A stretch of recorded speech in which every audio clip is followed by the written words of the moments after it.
আসসালামু আলাইকুম। কেমন আছেন সবাই? এটা হচ্ছে আমাদের গ্রামের একটা পুকুর। পুকুর মানে বড় পুকুর, ছোটো মোটো একটা নদীর মতো। দেখতে পাচ্ছেন,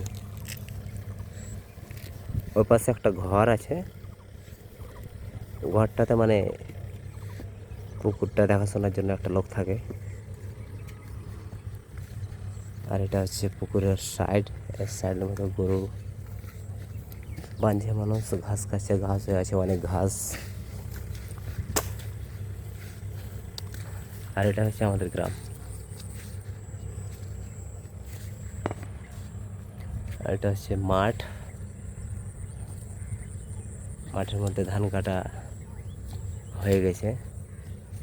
কিছু কিছু জায়গাতে ধান লাগাবে, মানে যেগুলো জায়গাতে ভুট্টা ছিল আগে থেকে, ভুট্টা কাটা হয়ে গেছে। এখন ভুট্টা কাটানোর পরে ধান লাগাবে, ওই জন্য কাদা পানি চালু আছে।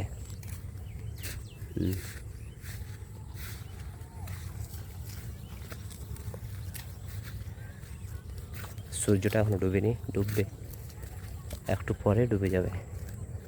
কি বলছি আমি, সেটা তো সবাই জানে যে ডুববে। Sorry guys.